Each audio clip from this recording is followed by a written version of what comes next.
Bonjour. Alors aujourd'hui, on va étudier faire le renverse d'hier. Alors de maintenant voyager de forme simplifiée en forme entière. Hein?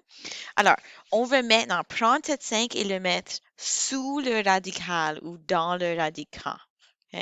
Et la façon qu'il faut faire ceci, c'est tu dois penser comment est-ce que j'ai pu sortir un 5?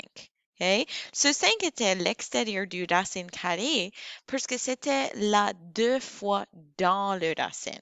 OK? Ce que je veux dire par cela, la seule façon qu'on a sorti un 5, c'est si j'avais un 5 fois 5 dans le radical et on a pu sortir le 5.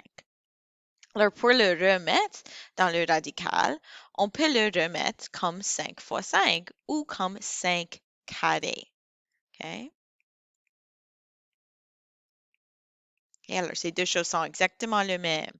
Alors, ce qu'il faut toujours faire pour remettre le valeur à l'extérieur du radical, c'est le mettre avec le même indice comme exposant. Alors, parce que ceci, c'est un racine carrée, on le remet dans le radical en forme carrée. Hein?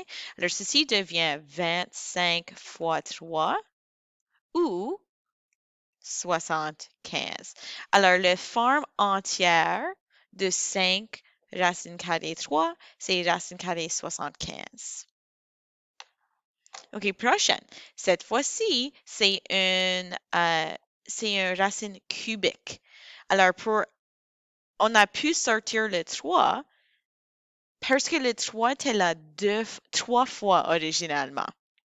OK? Alors, ça a dû être 3 fois 3 fois 3 pour sortir le 3 à l'extérieur.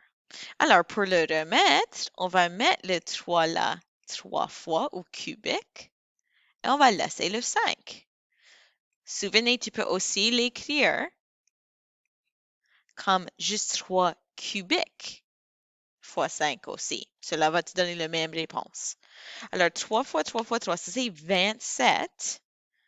Et 27 fois 5, c'est 135. Alors, la forme entière de 3 racines cubiques 5, c'est racine cubique 135. On va faire ces trois ensemble. OK? Alors, on a pu sortir un 4 parce qu'il y avait il y avait deux 4 sous le radical pour commencer, ou il y avait un 16 originalement sous. OK? Alors, pour le remettre, je dois remettre 2 4 ou 4 carrés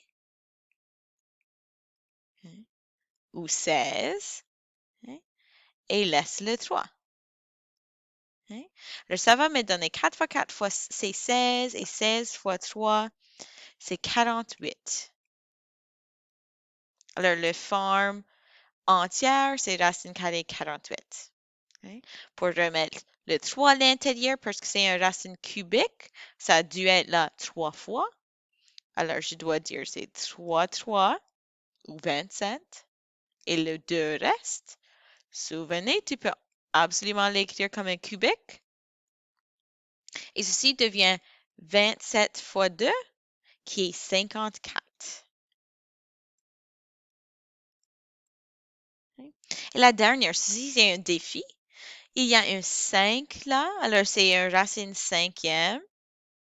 La seule façon de sortir un 2, si c'est une racine cinquième, c'est si le 2 était là 5 fois originalement, comme ceci. Hein? Et ensuite, il y a encore un 2 extra qui est assis là. Tu aurais pu l'écrire comme ceci aussi, si tu veux. Hein? Alors, si je fais 2 au puissance 5 fois 2, ou juste 2 au puissance 6, vraiment, ça me donne 64. Hein? Bonne chance!